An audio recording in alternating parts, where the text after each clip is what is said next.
Diop.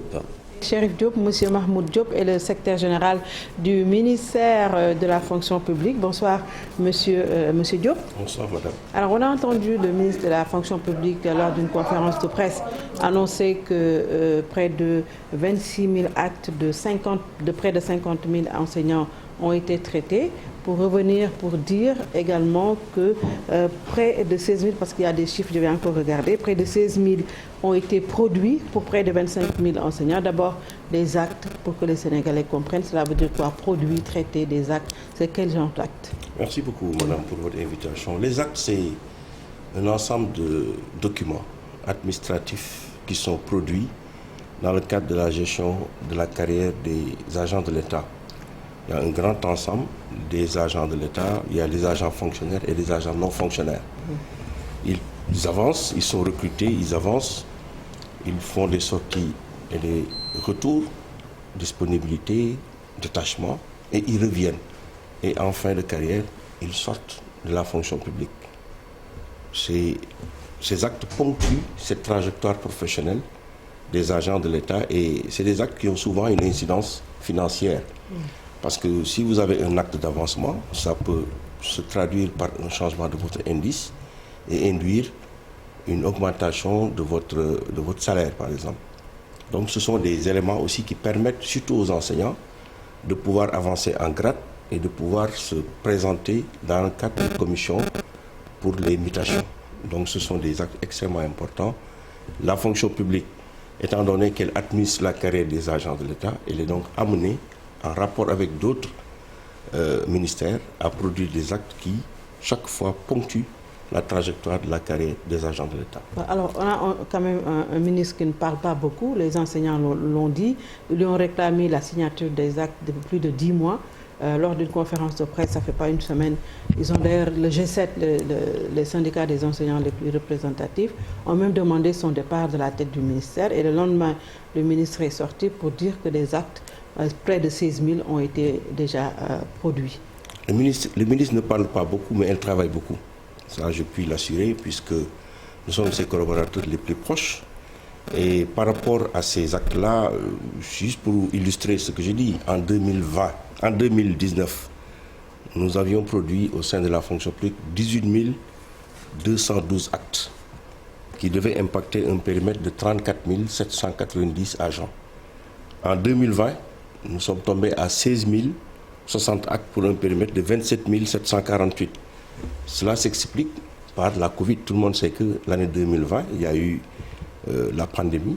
Mais en dépit de cette pandémie, des efforts ont été fournis au niveau de la fonction publique avec l'acquisition de matériel, des ordinateurs, des connexions Wi-Fi ont été mises à la disposition des agents de la fonction publique pour leur permettre de faire du travail et de travailler à produire encore des actes en dépit de la pandémie. Et en 2021, dès le premier trimestre, nous sommes au mois de mars, nous en sommes à 11 488 actes. Cela veut dire que nous avons connu un bond.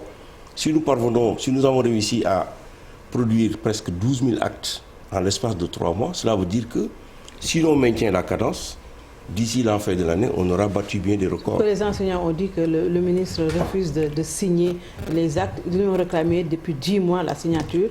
Mais après la conférence, après qu'ils aient demandé son départ, il a tout de suite signé les actes. Bon, ça ne se passe pas exactement comme cela. Il faut peut-être revenir un peu sur la trajectoire des différents actes. Nous avons des actes à cycle long, des actes que nous initions au niveau de la fonction publique, mais qui font une trajectoire qui sortent de la fonction publique. Parce que ce sont des actes qui ont une incidence financière. Ces actes passent au niveau du ministère de l'économie, au niveau du budget, au niveau de la solde, oui. Ensuite au niveau d'un service de la présidence qu'on appelle le contrôle financier. Parce que ce sont des actes qui créent des droits. Un acte, quand il crée des droits, c'est un acte qui est opposable. On ne doit pas le prendre comme ça en un tour de main. Il faut s'assurer de toutes les garanties que celui au profit de qui l'acte est établi en a droit, ou bien celui au détriment de qui l'acte est établi n'en a pas le droit. Donc c'est important, ces actes, lorsqu'ils sont en l'état de projet, lorsqu'ils sont circularisés au niveau du circuit externe, la fonction publique n'a pas de prise sur le durée de séjour dans les instances que je viens dans les organes que je viens de citer. Et ces actes nous reviennent à la fonction publique. Mais plus loin, il y a, je donne un exemple très simple. Je suis un enseignant, je sers à Niodior, dans les îles du Saloum, j'ai droit à une validation, n'est-ce pas, ou bien j'ai droit à être intégré, je dépose un dossier. Ce dossier, je le dépose sous couvert de la voie hiérarchique. Je le dépose donc au niveau du chef lieu de département, qui est Foundiougne. L'acte peut faire là-bas 2 mois, 3 mois, avant de venir à Fatick. À Fatick, l'acte peut faire 3 mois, 4 mois. Ensuite, il est acheminé au niveau de la DRH du ministère de l'Éducation nationale. Il faut que ce dossier soit examiné pour s'assurer qu'il y a toutes les pièces constitutives nécessaires. Alors, avant maintenant que cet acte ne soit transmis on va à la s'arrêter fonction publique. sur cette brèche, Voilà. Monsieur Diop. Le temps que cela dure, par exemple, au regard de l'exemple que vous avez donné, est-ce que cela ne nous replonge pas dans l'histoire de la lenteur administrative? C'est également un effet sur les enseignants. C'est un terme qui est, je ne dirais pas galvaudé, mais qui est beaucoup utilisé. Mais je voudrais... Mais dans le concret, est-ce que cela ne correspond pas à cette situation? Oui, on peut l'appeler comme ça. Et là, la Il fut responsabilité un temps- incombe à qui finalement? Ce n'est plus l'enseignant, le dépositaire ou... C'est toute l'administration. Parce que il fut un temps où l'on parlait de stock. En parlant des actes, on parlait de stock. Aujourd'hui, on parle d'instance. Il faut comprendre que une fois que le ministre a fini de signer un acte, au même moment, il y a d'autres actes qui naissent. C'est un travail continu.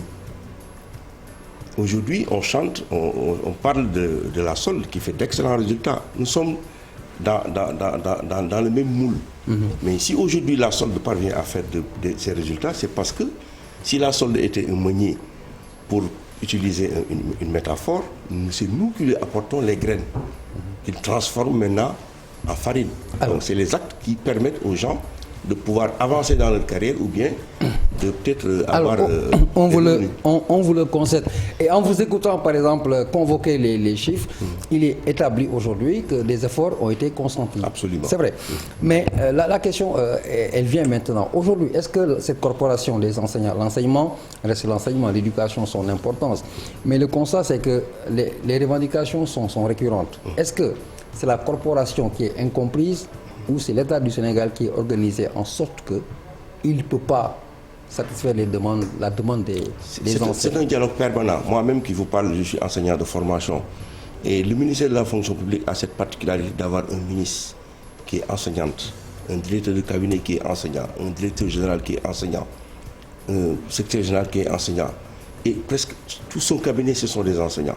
C'est un dialogue permanent. Des fois, il y a quelques péripéties, il y a quelques Mais difficultés. le cabinet, il exécute la politique gouvernementale. Mais absolument. Le ministre de la fonction Alors, publique... où se situe le problème? Est-ce que c'est le cabinet ou c'est la politique Non, elle-même? c'est pas le cabinet.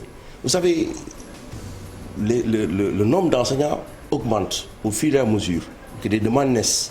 Parce qu'il y a un besoin éducatif qui À est l'image là. des autres segments également Absolument. de l'administration. Mais la question, M. Diop, c'est que Mais les enseignants, plus que les c'est la autres. contestation, la clameur de la contestation qui est récurrente. Mais les C'est enseignants, tous les ans. les enseignants numériquement augmentent plus que les autres. Parce que si vous évaluez un peu le nombre d'agents de l'État ou de fonctionnaires, les enseignants représentent presque les 80%. Donc, cette clameur dont vous parlez, elle est, je dirais, même normale. Mais ce dialogue, il est permanent.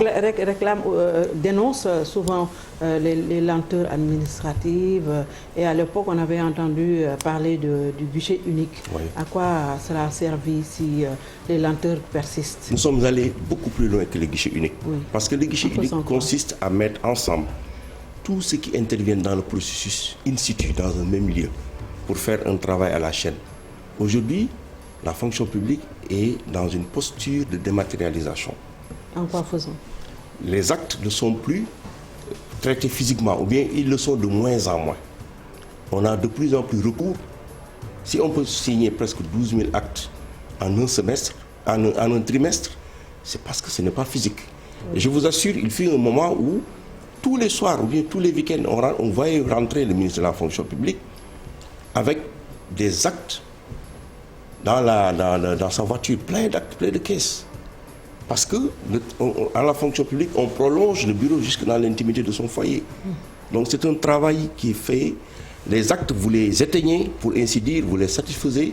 Il y a d'autres actes qui naissent. Aujourd'hui, on a signé presque 12 000 actes. Diop, tous les ministres rentrent avec des dossiers chez eux. Mais la fonction publique, c'est dans la normalité, finalement. La fonction publique, beaucoup plus. Parce que ce que nous produisons en termes d'actes, je parle à la télévision, nous sommes le seul ministère qui produit autant d'actes. Parce que nous administrons la carrière de presque 150 000 agents.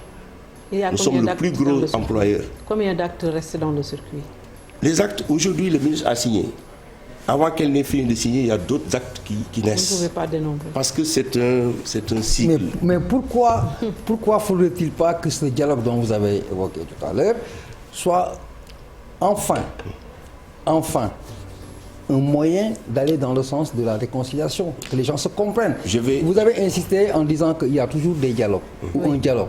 Mais jamais il y a de consensus, jamais il y a point d'accord ou des points d'accord qui ne sont pas respectés. Je vais faire appel à un grand Premier ministre qui a fait une circulaire qui a théorisé la modernisation de l'administration, dit que le dialogue est finalement un puissant moyen de modernisation de l'administration. C'est la circulaire Rocard. Il a donc théorisé la modernisation de l'administration. Ce dialogue, le ministère de la fonction publique a en charge le dialogue au sein de l'administration publique. Aujourd'hui, peut-être on a quelques difficultés, mais ce dialogue, il est permanent. Parce que nous travaillons en étroite collaboration avec le G7 qui regroupe les syndicats les plus représentatifs du Sénégal. Il est rarement fructueux, le dialogue. Il est permanent, mais fructueux. Pourtant, si, je vous donne un exemple. Il fut un temps où il était très difficile de réunir les commissions qui devaient statuer sur l'avancement des enseignants. Aujourd'hui, c'est annualisé.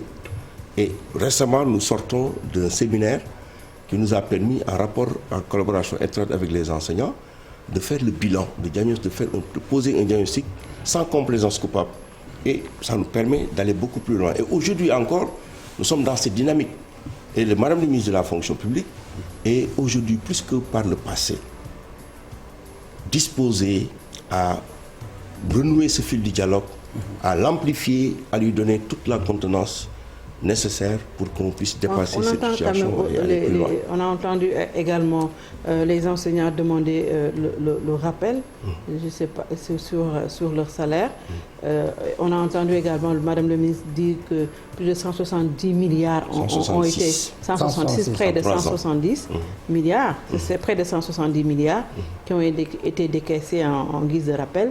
Est-ce qu'aujourd'hui, les enseignants n'ont pas raison de dire que nous sommes toujours les derniers de la liste à être satisfaits? Nous en avons. 170 milliards, quand même, c'est quand même colossal. Oui, 166 milliards. Est-ce qu'ils ont attendu un peu trop longtemps pour percevoir le rappel? C'est pour 3 ans. Vous savez, les gens, ils avancent. Ces avances sont matérialisées par donc, un changement d'indice. S'ils sont intégrés ou bien s'ils valident leurs années de contractualisation, ça génère un état, c'est organisé. On ne peut pas peut-être payer toujours rubis sur ongle. Il faut peut-être une organisation au niveau qui est effective d'ailleurs au niveau du ministère des Finances pour gérer toute cette problématique. Est-ce que M. Diop, j'ai envie de poser la question, Binta, à savoir, est-ce qu'en amont, il n'y a pas nécessité de faire un briefing pour que l'enseignant comprenne qu'il y a des obligations, qu'il y a des réalités, des situations? Parce que c'est des intellectuels bien instruits, bien formés, et que dans la pratique, ils ont du mal à accepter ce qui a été dit par l'État. Est-ce que ce n'est pas une rupture de confiance ou est-ce qu'il y a eu des manquements au niveau du briefing, que l'enseignant ait une approche beaucoup plus conséquente par rapport à la situation du pays? L'objectif d'un syndicat, c'est de défendre les intérêts matériels et moraux de ses membres. C'est normal que lorsque les membres d'un syndicat sentent qu'il y a problème, qu'ils se fassent entendre. Mais ce qui est important, et c'est vraiment ce que je souhaite peut-être partager, c'est la disponibilité du ministre de la fonction publique à dialoguer. Et nous connaissons, nous travaillons étroitement ensemble. Il arrive qu'il y ait des petites péripéties, qu'il y ait des problèmes, mais ce dialogue, il est maintenu. Et nous avons ce qu'on appelle les commissions administratives paritaires, qui sont des instances de participation paritaire parce que composées équitablement de l'administration et des travailleurs. Et ce sont des cadres, c'est un cadre approprié de dialogue qui permet de dépasser certaines contingences qui peuvent survenir. Mais est-ce que déjà, Madame le ministre, au vu de la sortie du G7, a déjà convié le G7 autour de la table pour décrisper un peu la situation? La sortie, c'est hier. C'est pourquoi je dis, le message fort qu'on voudrait peut-être lancer, c'est manifester, réaffirmer l'engagement ferme, l'ouverture du ministre de la fonction publique à encore amplifier ce dialogue, à se parler. Parce que si on se parle, on se comprend. Oui. Et ces dispositions-là, c'est quelque chose qui est... Encore une fois, nous sommes le ministère chargé d'assurer le dialogue social au niveau de l'administration publique. C'est une de nos missions, c'est dans notre cœur de métier. Donc on ne peut pas avoir une attitude contraire à ça. Le ministre aussi a dit quelque chose d'innovant que j'ai lu dans la presse, décentraliser un peu la fonction publique. Mais absolument. Okay.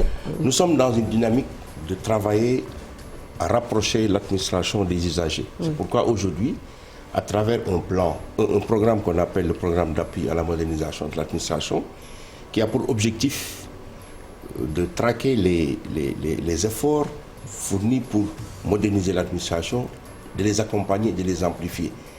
À travers ce programme, aujourd'hui, la fonction publique est présente dans des zones où elle n'était pas, parce que c'est un service qui n'avait pas de démembrement au niveau régional. Aujourd'hui, certaines réclamations sont prises en compte déjà à la base. Et ça, c'est un élément extrêmement important. Et nous allons monter en puissance parce que l'objectif que nous nous assignons, c'est d'être présent dans l'ensemble des régions du Sénégal. Ça permettra à l'usager de ne pas avoir à se déplacer jusqu'à Dakar parce que ça impacte son quantum horaire. Quand un enseignant quitte Fongolémi pour venir à Dakar, il laisse une classe. Il dépense de l'énergie, il dépense de l'argent. Aujourd'hui, nous travaillons... Le ministre va déléguer ses signatures ou ça va venir jusqu'à Dakar? En fait, c'est un mécanisme parce que c'est dans un cadre global. Oui. Aujourd'hui, on parle de déconcentration. Il y a un schéma qui est là en place qui va permettre au ministre de la fonction publique, au ministère de la fonction publique d'être beaucoup plus proche des usagers. Et ça a déjà commencé. Ça a déjà commencé parce que dans des régions comme Kaolack, comme Fatick, comme Kaffrine, il y a aujourd'hui des bureaux relais. Et notre ambition, c'est de faire en sorte que ces bureaux relais soient présents sur toute l'étendue du territoire national. Ça va permettre de raccourcir considérablement les délais, mais aussi de permettre... on travaille aussi à avoir une plateforme, une sorte d'interface qui va permettre à tout agent de l'État muni d'un login et d'un mot de passe de pouvoir, lorsqu'il veut interagir avec la fonction publique, sur un clic, bien en un clic, entrer en contact avec la fonction publique. Alors, moi j'ai une question très égoïste, parce que je suis parent d'élève également, et je sais que vous êtes parent d'élève. Absolument. Alors là, je ne parle pas au EG du ministère de... aux parents d'élèves. Ouais, je parle au père Diop. Est-ce qu'on peut aujourd'hui envisager dans un délai court que nos enfants aillent à l'école sans aucune menace de grève, dans la tranquillité absolue? En tout cas, ils sont tous demandés de déposer des préavis de grève. Vous savez, les préavis, on les dépose pour susciter le dialogue. Oui. Parce qu'on ne peut pas se lever un bon jour et dire on va aller en grève. On dépose un préavis pour susciter le dialogue, c'est déjà prévu dans les textes. Donc nous avons la possibilité d'ici quelques temps, comme je disais, si l'appel est entendu, de pouvoir nous rencontrer, nous retrouver, discuter. Est-ce qu'il est possible d'envisager des années sans grève au Sénégal? Mais absolument, mais c'est très difficile parce que nous sommes dans un pays qui a beaucoup d'ambition et qui n'a pas toujours les moyens. Il faut de la compréhension. Parce que nous-mêmes, si on ramène ça à l'échelle individuelle, nous avons des ambitions et les moyens ne nous permettent pas toujours. Ce sont quand même des accords qui datent de 2018. Oui, mais ces accords... Et vous aviez dit que vous alliez signer des accords réalistes et réalisables. Mais ces accords, on ne peut pas les matérialiser en un tour de main. Nous sommes en 2021. On parle par exemple Est-ce qu'il y avait eu cette communication en amont pour dire aux gens que nous sommes signataires, on va signer mais... Oui. Tout le monde le sait, ça, les enseignants, nous sommes ensemble. Mais si ce n'est pas écrit, est-ce que ça peut réaliste et réalisable, ça veut dire réalisable, mais échelonné. Oui. Parce qu'on ne peut pas tout de suite faire tout ce que les gens demandent. Est-ce que vous-même, vous n'avez pas vous-même un problème de communication, vous-même? Pourquoi comme problème de communication? Par rapport à ça, puisque tout a été précisé avant. Il n'y a pas que le ministère de la fonction publique, c'est tout un... Bon, vous savez, le ministère de la fonction publique n'est pas un électron libre. Nous travaillons dans le cadre d'un gouvernement, avec donc des ramifications. Les décisions que nous prenons sont des décisions qui engagent les autres. Et en vertu de la solidarité gouvernementale, il y a quand même une cadence qui doit être respectée. Et c'est ça un gouvernement. Alors, monsieur le secrétaire général, il y a quand même les diplômés chômeurs qui étaient là la semaine dernière et qui ont un peu épinglé ou envoyé des pierres au ministère encore de la fonction publique pour dire que les emplois que vous distribuez chaque année ou chaque 3 ans, vous les réservez à vos militants ou aux militants du ministre de la fonction publique. Que le recrutement est politisé. Qui n'ont jamais su bénéficier de ces emplois. Pardon, le ministre de la fonction publique, comme son augustin nombreux serviteurs et fonctionnaires. Donc, pour ce qui concerne ce recrutement, j'en parle parce que j'étais directeur général de la fonction publique. Je connais bien le mécanisme. Oui. Il y a une plateforme. Vous voulez vous inscrire. Vous voulez un emploi. Vous avez un diplôme. Vous vous inscrivez sur la plateforme. Cette plateforme génère un numéro qui vous est notifié. Et vous avez votre numéro et vous attendez. Il y a une commission présidée par le directeur général de la fonction publique et qui comprend entre autres le contrôle financier de la présidence, le secrétariat général du gouvernement, le ministère des Finances et le ministère affectataire d'un quota. Donc c'est en toute transparence qu'on va dans la base puiser les compétences requises suivant les profils qui ont été dégagés. C'est sur cette base que le recrutement est fait. Donc c'est vraiment un travail d'équipe. Ce n'est pas la fonction publique ou le ministre de la fonction publique, encore moins le EG ou le DG, qui s'enferme dans la quiétude de son bureau pour désigner ceux qui doivent être sur une liste. Il y a tellement de Sénégalais qui ont été recrutés qui ne connaissent même pas quelqu'un qui connaît le ministre. Il n'y a pas de clientélisme politique. Moi, je n'en ai pas encore. Il en existe, j'en ai pas constaté. Également, je n'en ai pas constaté. Je vous parle en toute franchise. C'est une commission avec des responsables politiques qui travaillent. Non, ce sont des représentants de ministères. Par exemple, on veut recruter pour le ministère de la Pêche. Il y a le directeur des ressources humaines du ministère de la Pêche. Il y a le représentant du contrôle financier, il y a le représentant du budget, il y a le représentant de la solde, il y a le directeur général de la fonction publique. Sur la base d'un programme préalablement établi, on va ouvrir, n'est-ce pas, la plateforme et suivant les profils retenus, on va puiser pour alimenter, n'est-ce pas, la base de données qui va permettre après de recruter du personnel. Ça, c'est le recrutement sur titre. Il y a un autre type de recrutement, ce sont ceux qui font les concours, qui sont dans les écoles et après qui sont recrutés dans la fonction publique. Donc c'est vraiment en toute transparence. Les listes sont affichées et accessibles à tous. Oui. Cette année, il y a un recrutement ou pas? Oui, il y en avait, c'est un programme sur 3 ans et le travail est en train d'être fait par les services compétents pour faire en sorte que les Sénégalais... Votre dernier mot à l'endroit des enseignants, quand même, pour les rassurer? C'est réitérer la disponibilité de Mme Mariama Sarr à travailler en étroite collaboration avec les uns et les autres, parce que nous sommes tous, j'utilise une expression triviale, embarqués dans le même bateau. Donc nous devons travailler à décloisonner, nous devons travailler à créer des places de convergence, nous asseoir autour d'une table et prendre à bras le corps ces problèmes pour leur trouver une solution heureuse. Merci beaucoup, M. Diop. C'est moi qui vous remercie, madame. Merci, Papis. Merci, Binta. Encore un grand merci, Papis, à l'entreprise e-Africa Venture, son président Mokhtar Diagne, le CTO Fernando Silva, quand même, qui a suivi hier l'émission, qui a reçu ici les militaires qui ont été, ce ne sont pas les militaires invalides, mais qui ont été libérés et qui disent qu'ils n'avaient pas vraiment de travail, qui se cotisaient pour, quand ils tombaient malades, ils se cotisaient pour pouvoir se soigner. Alors, ils ont appelé l'entreprise qui s'appelle e-Africa Venture. C'est une entreprise canadienne qui travaille en partenariat avec le Sénégal dans les domaines des énergies renouvelables et de l'immobilier. Ils ont promis de recruter ou bien de faire travailler une 50aine parmi ces militaires libérés. Et certainement d'autres vont suivre. D'autres vont suivre. C'est déjà une jurisprudence. Nous demandons à toutes les entreprises qui peuvent le faire, d'aider les jeunes à se procurer un emploi pour pouvoir assurer et vivre dignement. Merci en tout cas à e-Africa Venture et à son PDG Mokhtar Diagne et à son CTO Fernando Silva. Merci d'avoir suivi et à demain, Inch'Allah.